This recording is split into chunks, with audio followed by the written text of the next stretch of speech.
Welcome back, everybody. Good morning. Our next speaker is Wendelle Stevens. I think for most of us in the audience, Wendelle does not need a bit of introduction, but for anybody that may not know, my personal belief is that Wendelle is literally the grandfather of all modern ufology. Here is a man that was present from the very early 40s and 50s in the military, an Air Force colonel. He was actually originally stationed for those missions in the Antarctic that gathered data on the UFOs that were coming in and out at that time.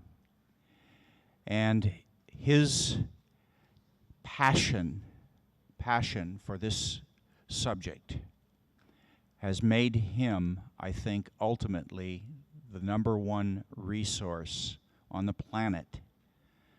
He knows so much.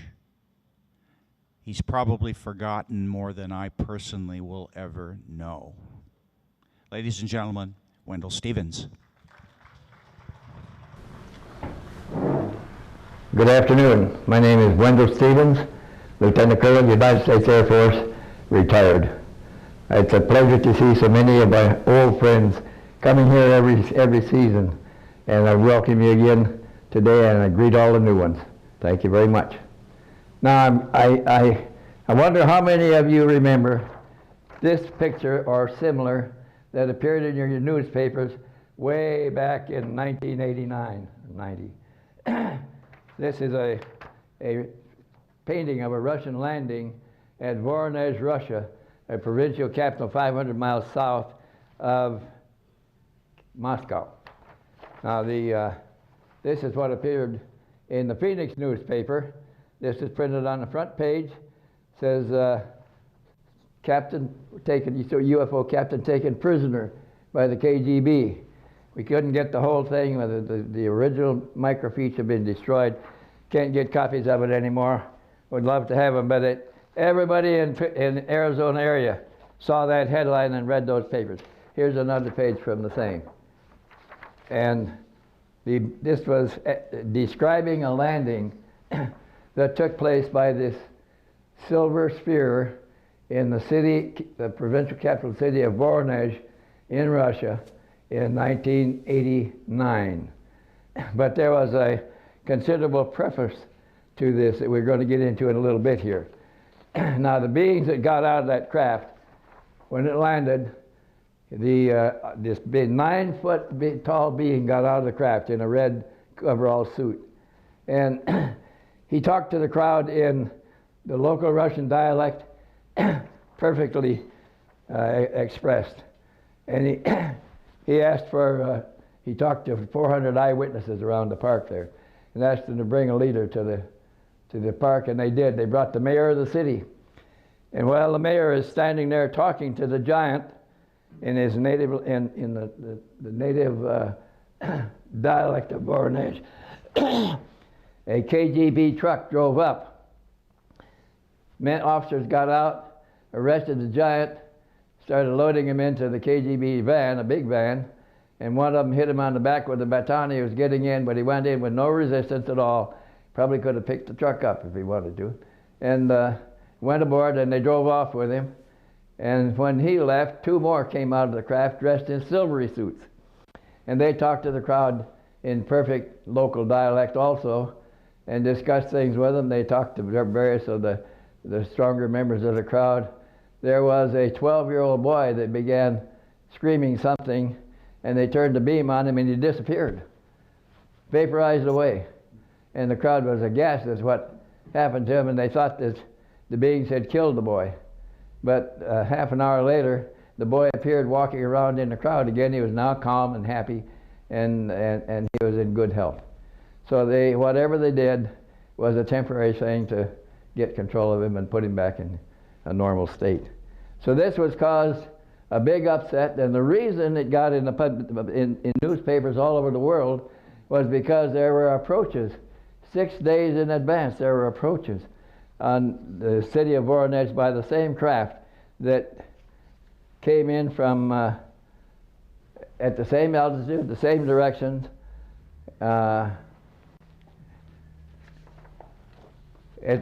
the 6 previous days, came in at the same approach, same direction, the same speed, same angles, and 6 days in a row, and all groups, and groups all over the world were waiting, including the Russian military with helicopters and camera-equipped ground surveillance teams, all waiting, and newspaper people had gathered from all around the world, and there was pool reporters from UPS there that took pictures and put it on the news wires, and that's why it went out all around the world. There was a substantial publicity organization there on hand when this landing in Voronezh took place. So we have to wonder if it was staged for a particular reason or not.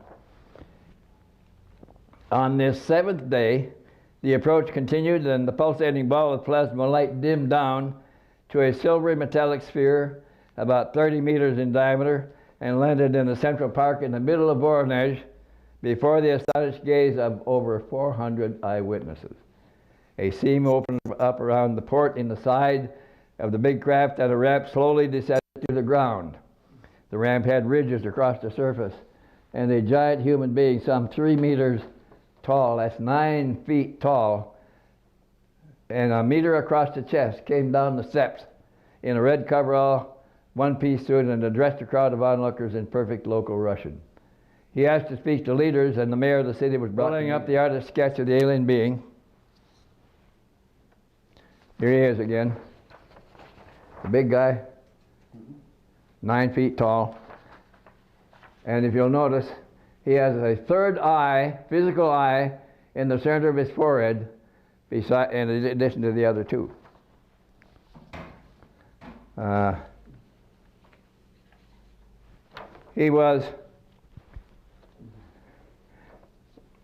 All of the giants had disproportionately small heads for their size, about the size of a normal Earth human's head, but it was small for their size, and they had a third physical eye located in the center of the forehead, which seemed to be articulated independently of the other 2. Strangely, within the hour, the KGB came back and brought the first giant back to his ship and let him out with his fellows, and they stood there at attention while he and his fellows re-entered the big ship, and it took off with a whistling sound and rapidly disappeared. It is known that Vladimir Putin was a rising KGB functionary in that area at that time, and so one has to wonder just who authorized the release of their prized prisoner so soon. Could it have been him, Putin, or President Gorbachev himself? Putin did in fact succeed to the presidency of Russia after Gorbachev. Was this Voronezh landing a confirmation of all that had secretly preceded it in the Gorbachev family? Were the alien visitors the mentors of Gorbachev who single-handedly took the world out of its Cold War stance and thus saved it from its headlong rush to mass suicide for the entire planet and all life on it? We wanted to invite Mr. Gorbachev to come here to this conference, but were unable to make contact with him. With this most spectacular UFO contact in the whole world under their belts, the Russians eventually decided to take somebody else in on their big event. Now, this was all happening secretly up to this point. Now, not liking the Americans very much, the Russians chose Senor Pedro Romniak of Argentina, a world-renowned and respected UFO researcher like the Heineck of South America. They invited him to come to Russia at their expense and view their collected information. They even provided him a translator, and he went. After viewing their evidence for a number of days, he was invited to meet the Gorbachev family in person, where he learned of their indigo child, Aldis. We never heard of that before. He did not get all the dialogue in his book from them, from the Gorbachev family, but found that when he needed such dialogue, when he was writing it up in the narrative that would come to him in the form of automatic writing, word by word, automatically, transmitted by some means from somewhere else. He felt that the inspiration was coming from them, those who had put Aldis in the family in the first place. It was a remarkable story, and actually a demonstration of the concern that other levels of consciousness have for us and the survival of our planet as a living being. We really should pay more attention to such things when they come about. This, then, is the narrative that Senator Pedro Romniak published in his book, Aldi's. Now, when I was down there 2 years ago in 1990, in September I think it was, I visited Pedro again. He was a man about my age. He was 86, I was 86 at the time. We both began investigating UFOs about 60 years ago. He was a pilot in the Argentine Army Air Force down there when I was a pilot in our Army Air Force up here. We grew up with similar careers. He had best become the head of their Argentine Aeronautics Association. I didn't become head of ours, but I continued in our military service, as he did too. He was a world researcher. He was probably the best known UFO researcher all over South America, and he had written 18 books. And I had about 6 of his books on hand when I visited him.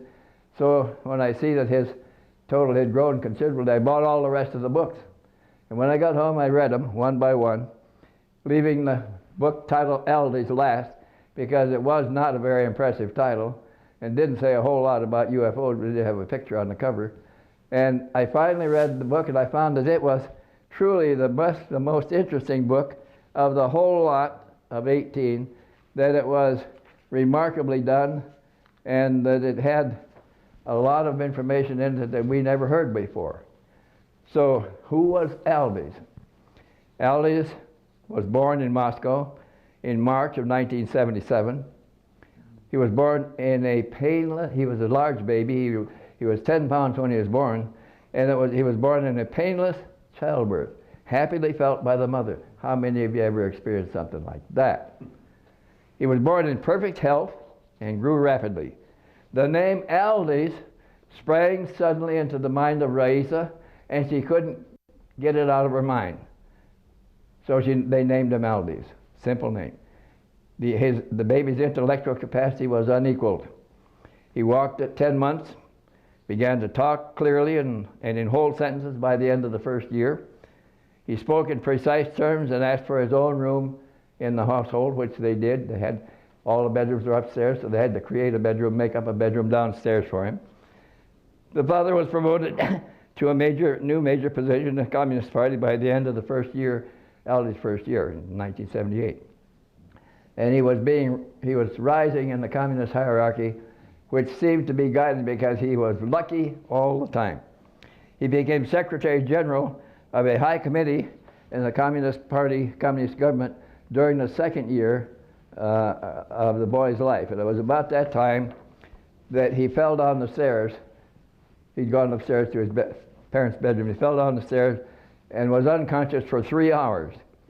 When he woke up, he said, "I was with my brothers there in the sky, where all shines in brilliance and where there is total peace." And then he explained to his family the hierarchical plan. Now remember, he's just a child.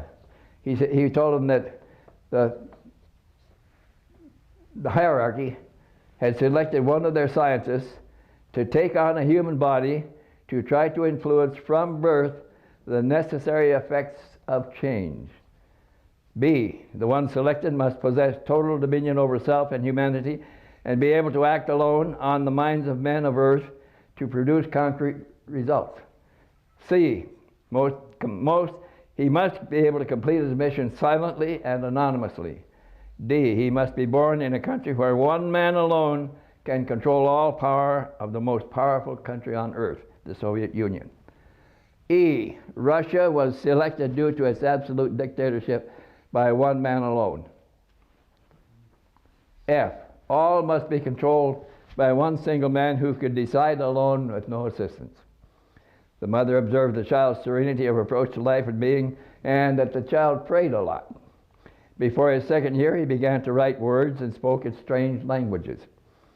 Aldi's ate little solid food and slept little, but grew rapidly and in good health. At 5 years, Aldi's could read and write even in other languages that tutors were trying to teach his older sister. By 7 years, he became an advisor to his father on concepts offered his father by visitors, party functionaries who came to his house, such that on more than one occasion the boy strangely assisted the group in meetings in the home. He learned other different languages in 1 year.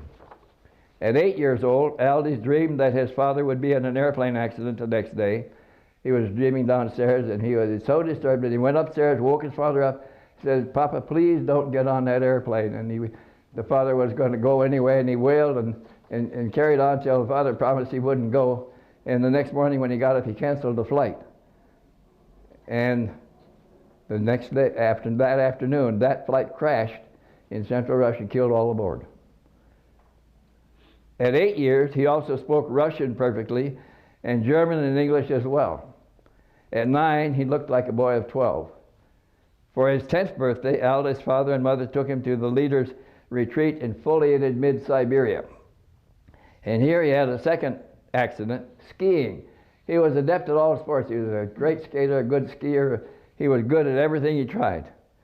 On the third day after the retreat, skiing, he struck a tree on the ski slope and was injured, and was lost for a time when he had fallen over a cliff into a narrow ravine and got covered with snow and was out of sight. Dictator Andropov died in March of 1985. Gorbachev at that time was a leading advisor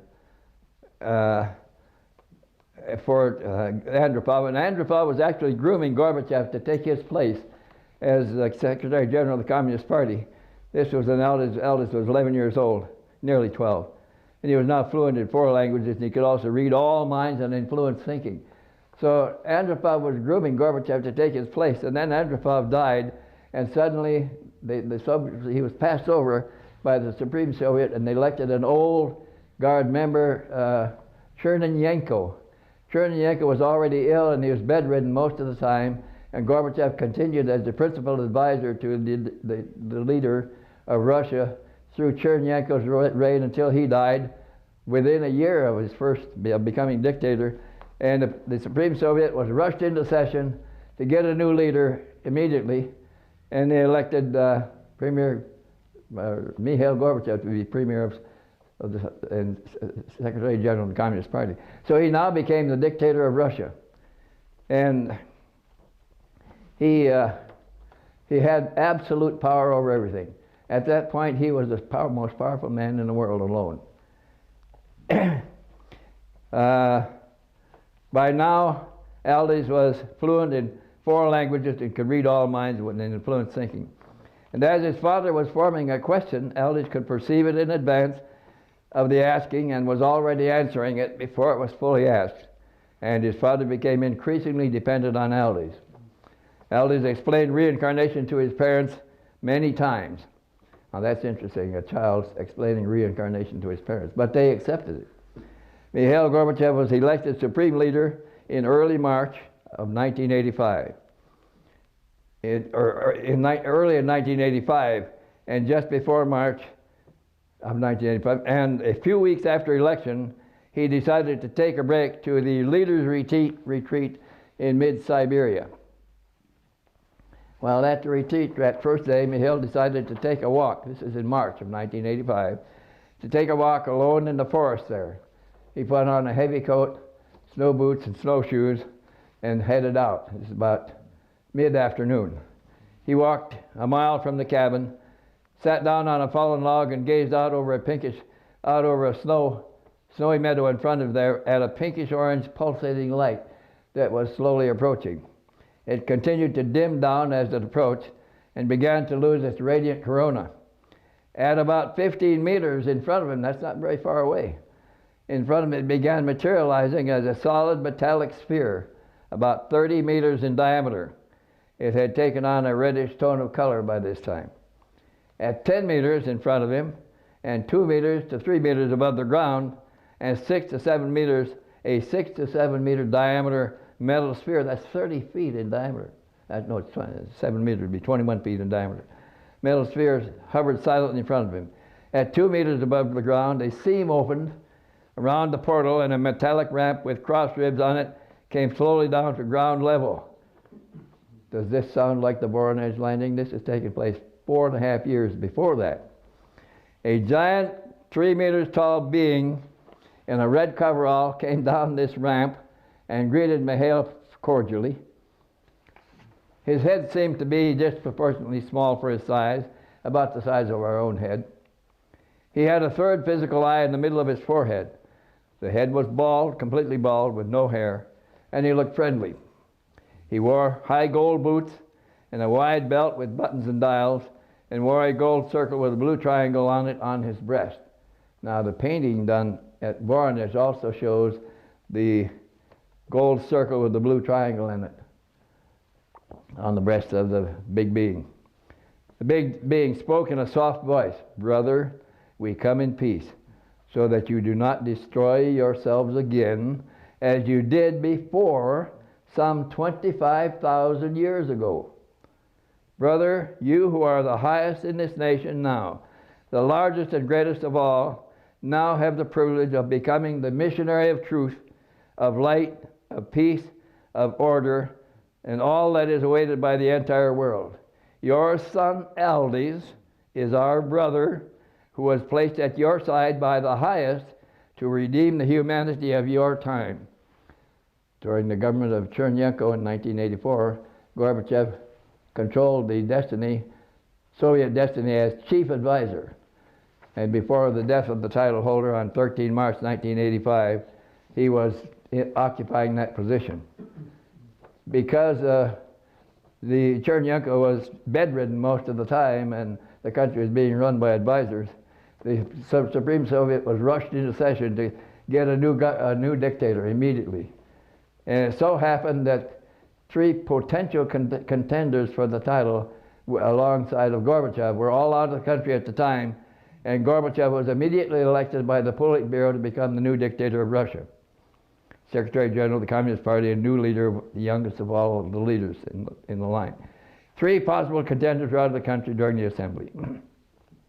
The new visitors who had said that they came from the Star Alcyon and the Pleiades had pointed out the fallacies in the Soviet system of repression and iron control, and had advocated more freedom for the 15 constituent countries that made up the Soviet Union, to allow liberty for freedom and cooperation. They had shown him how government should be more transparent and less repressive of its peoples. Now, the interesting part of this is these are the same discussions that were being advocated and carried out by the son Aldis with his father. Whenever he could engage him in conversation, he pointed out the fallacies of the Soviet dictator system, that the repression was keeping Russia from progressing and arguing for the freedoms of the peoples. And this was a continuing discussion between Aldis and his father.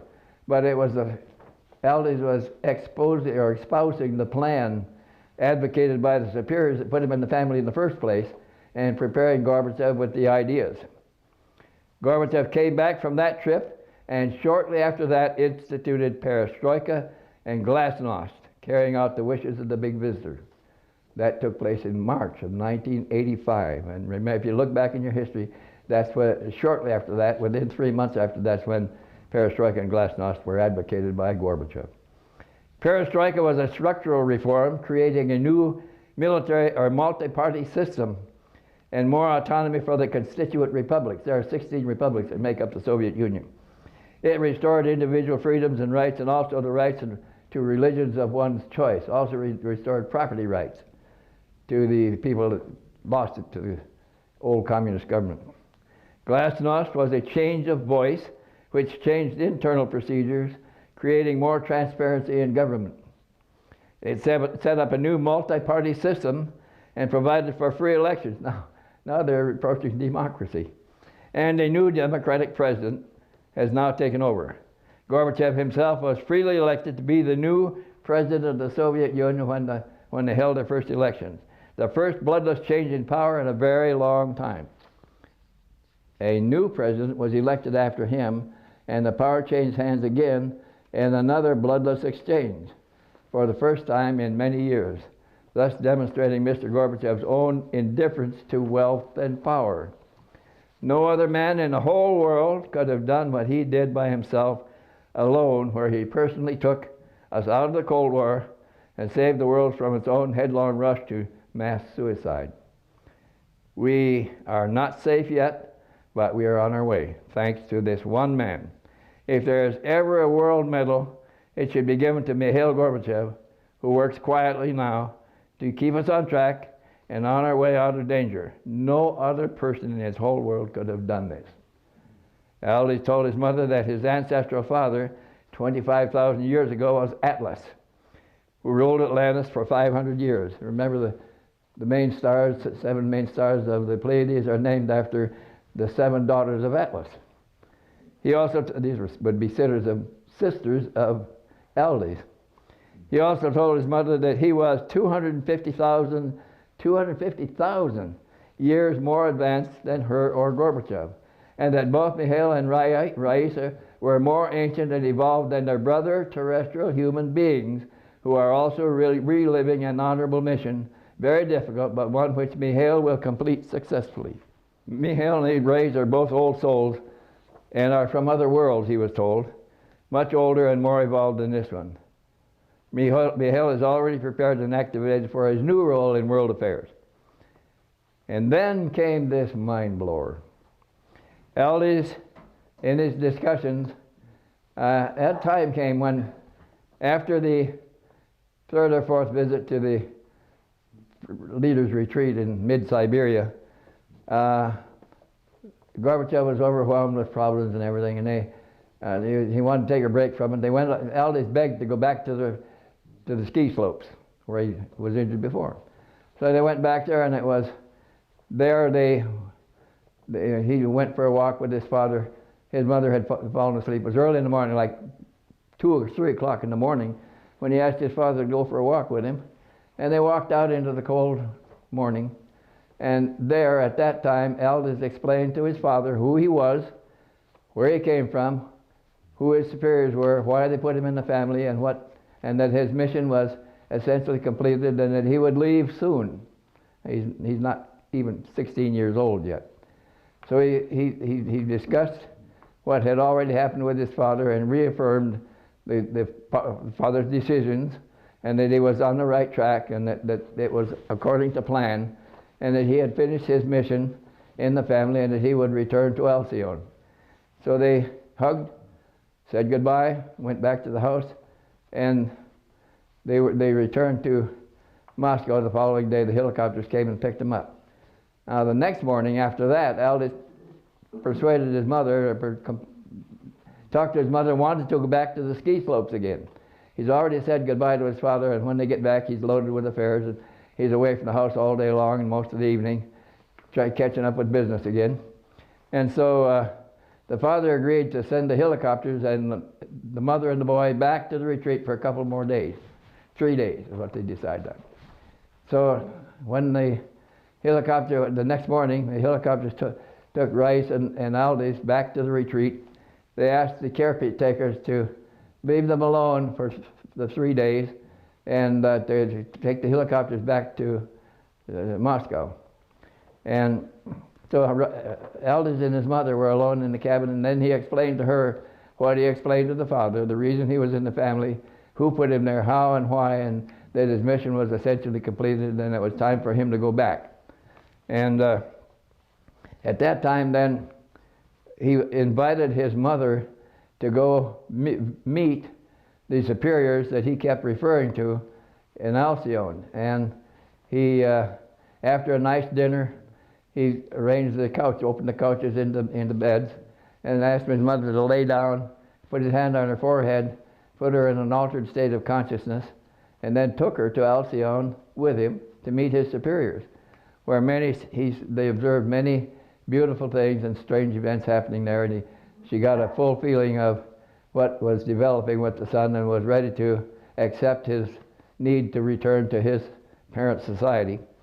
And they came back, and he told her, after she woke up, he told her that about the trip, and then he told her that a mind blower. He said he referred to our military astronaut and test pilot Francis Dick Scobie, commander of the shuttle Challenger, which exploded over Florida on 28 January 1986, who declared to spiritual groups and the public in Unlimited Horizons, a USA magazine published in USA and Europe, that we continue living.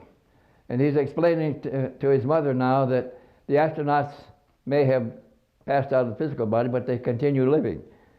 And he explained that there are worlds with distinct manners of being and different modes of living with different manners of time, which is difficult for Earth humans to understand at first.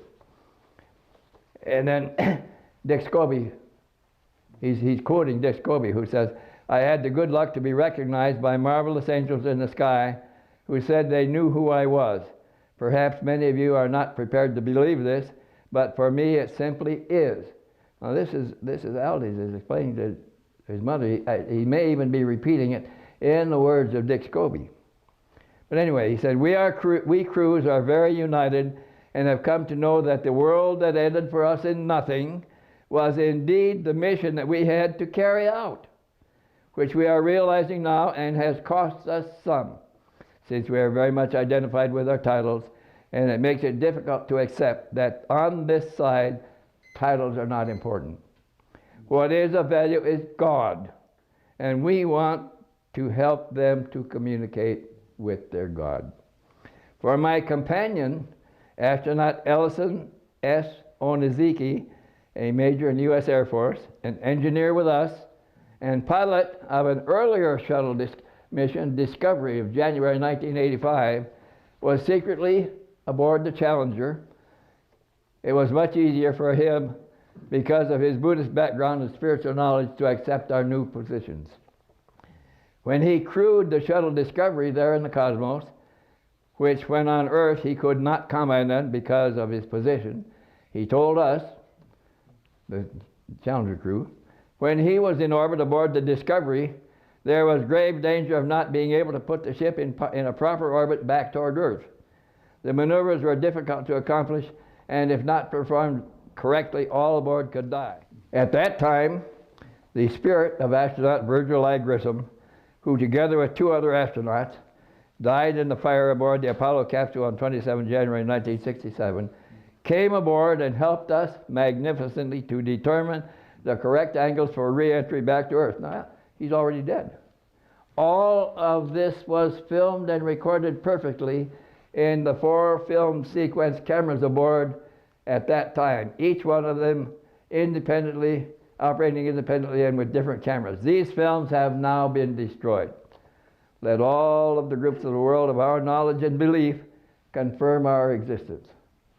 Now that was a summary of what Pedro Romniak wrote in the book Aldis. In the book, there's a lot of dialogue between Aldis and his parents that certainly was not conveyed at the time he met the Gorbachev family.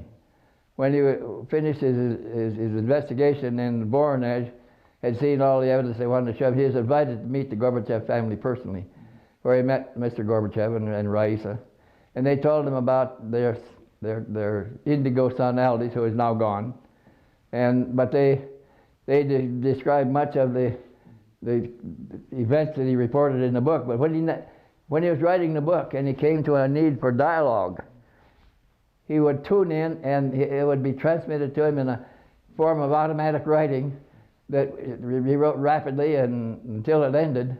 And so somebody else was furnishing the dialogue by some other means of transmission that rounded out the whole story about the dialogue between the boy and his father, and the dialogue between the boy and his mother, and all of the small details were added by this kind of automatic writing. So it's not entirely the work of Pedro Romniak, but it fleshes out the story of Aldis, which we have been unable to verify substantially in any way. We have no record of Aldis' birth. It's a good story. I believe Pedro Romniak was personally convinced that he saw the evidence. I've known Pedro for some 40 years, and he has no reason to lie about anything. And he was near the end of his life. He died the following February and is gone. We can't consult with him anymore. But his family confirmed that he was invited by the Russians, went at their expense on the tickets provided by them to Russia for 2 weeks. They furnished a translator that took care of him very well. He did meet the Gorbachev family. The rest of the putting the book together came in his own retreat there just outside of Buenos Aires as he sat down to write the story of Valdez, and much of it was transmitted automatically to him. So it's an interesting book. It's unverified, and I've been unable to make direct contact with Mikhail Gorbachev to get any feedback on this at all. And so all we have is Pedro Romniak's book, which I believe at this point is true. Now, there were some other interesting things that happened down there at Pedro Romniak's. We were having coffee and talking, and he told me that a young German researcher and author, Jan van Helsing, who had written a book on Nazi UFOs, had heard about the possible evacuation of one or more of the Kugelblitz sites, former German Nazi UFO research sites, they actually produced flying discs during the war. That one or more had been evacuated to South America and possibly to Argentina. And we have all collected information on a place called Colonia Dignidad on the west frontier of Argentina with Chile. And we know that Colonia Dignidad was a group of farms bought by German emigres who were given money by the German government to buy up tracts of land adjacent to each other to make a Germanic community in Argentina. And this happens to be the area where the giant caverns exist in the Andes Mountains down there that run for miles. So big it can push a railroad car down the cavern. And Lee and I have been in those. We've seen them. We know that they're there. We weren't in the ones in Chile, but we've seen them elsewhere in Peru and Ecuador. And so there are tunnels there big enough to take the Kugelblitz, one or more of the Kugelblitz factories, right there in Colonia Dignidad. So Jan van Helsing has gone out there to see what he can find out.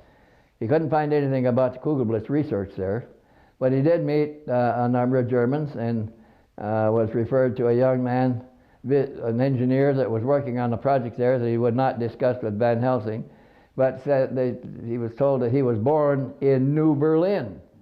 New Berlin is the capital of New Schwabenland, the German colony in Antarctica. So Van Helsing took him to dinner to find out what he could about New Berlin, and he found some very interesting information. He found that New Berlin actually exists.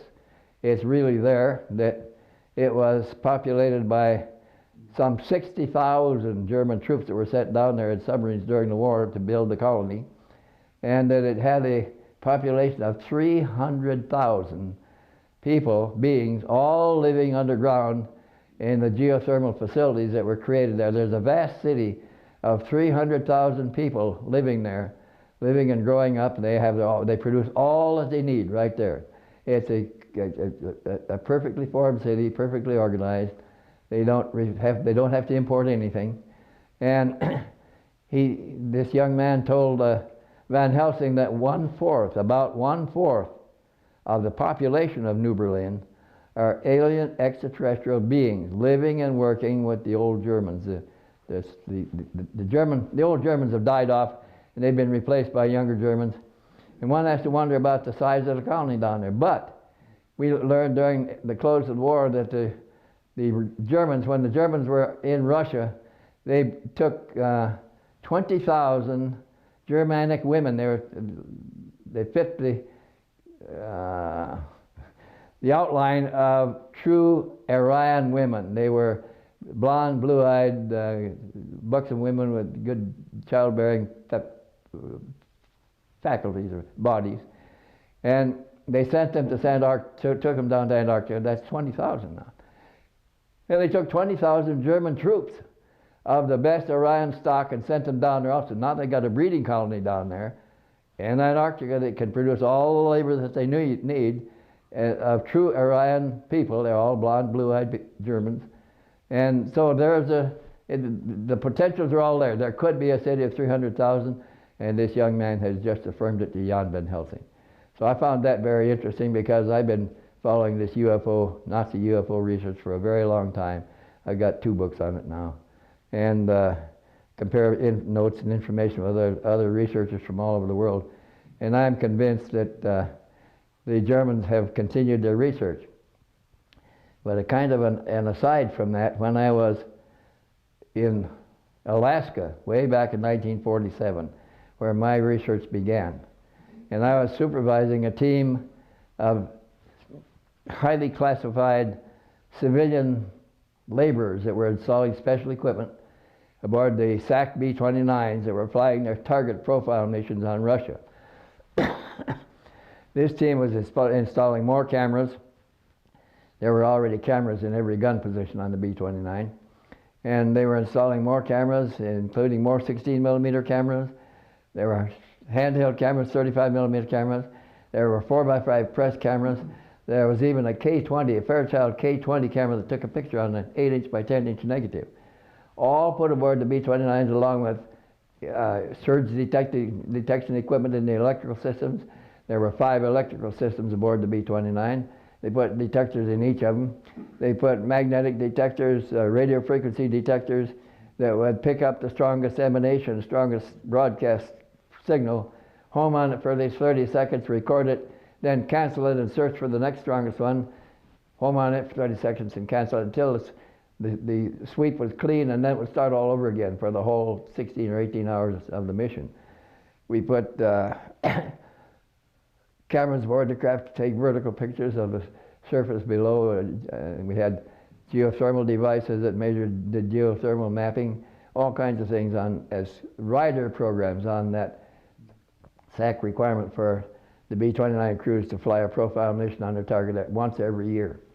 And so in my research, I heard stories of the crews coming on a 200-foot diameter silvery disc sitting on the Arctic snow pack and leaping in the air and flying away ahead of the B-29 and leaving no trace in the snow. When we launched the B-29, we had a sea of equipment around the B-29, bigger than the B-29. Water heaters that heated the oil system, the gas system, the fuel tanks, and the cabins. There was about 8 or 9 Herman Nelson heaters, big as a van. And there were there was fuel trucks, oil trucks, hydraulic trucks that all leaked. The hydraulic fluid was purple, and one of the gas was green, the oil was another color. And then we had all of this equipment and all these stains in the snow when the B-29 taxied out and took off. And here was something bigger than the B-29, left the ground with nothing on the ground, no equipment and no stains in the snow. So that was one event that was very impressive. There's nothing that we had that could do anything like that. Another crew reported coming on a silvery disc about 200 feet diameter sitting in the open Arctic Sea that submerged and disappeared as they approached and didn't come back out again. Another time they came on one that leaped into the air and flew away at high speed ahead of the B-29. So all of this was really exotic, and I was convinced that it was truly extraterrestrial because the Earth didn't have anything like this. But when I got into my Nazi UFO research, it turns out that the Germans had been working on their DISC program, the Vril and Haunebu programs, since before World War II. And that by the middle of the war, they had operational Haunebu 2s that were over 100 foot in diameter. And they were trying to wash one time with a hose that was under power, and they noticed that the water didn't hit the surface, bounced off. So they decided to try to land it in a big freshwater lake in central Austria. And when they landed, it settled into the lake and settled in the water. And the ship didn't wet. The water stood off from the ship in a force field of some kind. So the craft is now underwater flying like it flies in the air, but it was flying faster underwater than anything can travel underwater because it's developing no friction.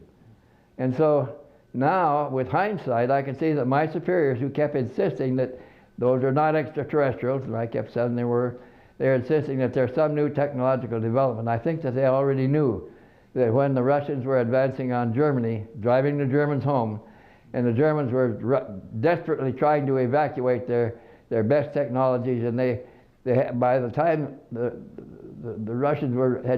Germans were reversed and being driven home by the Russians, by that time the Germans had 9 Kugelblitz research facilities, all operational in Germany, and doing well. And they had 6 or 7 operational Haunebu 2 discs that could fly. And they decided in their strategy sessions over how to end the war, they decided to send a top-level emissary to try to negotiate an armistice. They sent Rudolf Hess to England. He was the #1 Nazi behind Hitler. And then they decided, as an alternate backup, they would send another top-ranking Nazi officer to South America to begin organizing the Fourth Reich. That was Martin Bormann, and he left South America. They decided on a third strategy session was to decentralize German industry, the bigger German industries, the South American capitals, to produce an economic base for the new Fourth Reich. And the fourth was to dismantle the Kugelblitz, the best research facilities they had, and take them out of the country so they wouldn't fall into Allied hands, and they started dismantling and removing the Kugelblitz bases. They successfully carried 7 of them away. We never found a trace of them. The 8th one was in the process of being moved away when our troops arrived, and the Germans simply destroyed it and plowed it under, bulldozed it under. The 9th one was captured by the Russians intact. They were moving so fast that they captured the northern one, most northern one near the Russian border, intact, with work in progress, all the scientists and engineers there, and all the workers and their families there, and they carried the whole thing, workers and families, engineers and scientists, work in progress, machinery, everything from their cave installations there up into northern Siberia to the Taimyr Peninsula, which is above the tree line in northern Siberia, and put them all back underground in big underground facilities. So they were doing this from the end of World War II up until the time we were experiencing these events over the Arctic in North Alaska in 1947. So now, with hindsight, I am prepared to accept the possibility that what we were seeing and photographing in the Arctic at that time could have been Russian developments of the Nazi disc program that from the facility that was taken north into Siberia at the end of the war. And so these are remarkable stories, but we believe that that is in full operation, that the Russians are building operational discs from that technology now, and that the Nazis successfully evacuated the rest of the facilities except for the one, and they're someplace in South America. Researching the Nazi Kugelblitz programs, I had a number of correspondents I was working with in England, and a Polish man who had been writing me about the Kugelblitz programs in Poland told me that his father worked, or his father's brother worked in one of the Kugelblitz factories, and told him this story, that on one of our carpet bombing raids, and one of the big ones had 800 bombers in the air, all in one bombing mission, and it could have been either the ball bearing plants or the Plosti oil fields, I don't remember which. But he said that night, with 800 bombers in the air, all of the German fighters that made approaches on that formation were shot down because the bombers were aligned in such a way that every inch of space around the formation was covered by somebody's gun. But in order to do that, they had to fly wingtip to wingtip and nose to tail to get full coverage. So they were flying that kind of a formation, and they shot down all the attacking airplanes, except they lost 200 of the bomber fleet, 1/4 of the bomber fleet in one night, over 3,000 crews, all killed in one night. So when the surviving airplanes got back, the crews were all separated and interviewed separately to find out what the hell could have happened. We shot down all the airplanes and lost 1/4 of the fleet. And they found that a number of the crewmen reported seeing big explosions in the sky, and sometimes some of them reported the silhouette of a disc at an angle silhouetted in the explosion. And this was one clue. Another one was that engines would lose power, and because of the tight formation they were flying, if an engine misfired, that airplane would back into the one behind it, who would back into the one behind that, or if they turned out either way, they hit airplanes on the side. So there were collisions in the formation all over the place as a result of losing power. So that Polish engineer told me that there were 9 Kugelblitz, 9 Haunebu 2s available that night. The Germans used 6 on the formation, attacking the formation. They didn't have any weapons. They had two devices aboard. One was called a Motorstoppel, which is nothing more than an electromagnetic beam that interrupts ignition circuits. And the other was a benzene aerosol bombs that were just dropped ahead of the formation with this vent open, and they created a benzene cloud. When the bomber formation flew into it, the exhaust fumes ignited it. It would take out a half a dozen bombers at a time. So that's the only weapons that were used. There were no guns aboard those Honolulus. But with those two weapons, they brought down 1/4 of that bomber fleet. The course of the war could have changed that night. But before the end of that week was out, the same week, all the Honolulus left Germany and never came back. That was where our investigation started. Where did they go? So we had this confirmation of how we lost 1/4 of a carpet bombing fleet one night, almost turned to change the tide of war. And that was the explanation the Polish guy gave us. Thank you very much. So we find this all to be remarkable information. There's not a whole lot we can do about it, but it serves as a confirmation for a lot of other similar information that's developing now that tends to reinforce what I just told you. And so with that, I guess I'll have to bid you goodbye and tell you that the reason I am doing this by tape is because I am a little short of breath at this time because of a bout with pneumonia about 6 months ago, and I have to take oxygen a lot of the time, and I got to get on some in a little bit here. So I wish you a very interesting and successful visit to our facility here, and thank you very much, folks. Goodbye.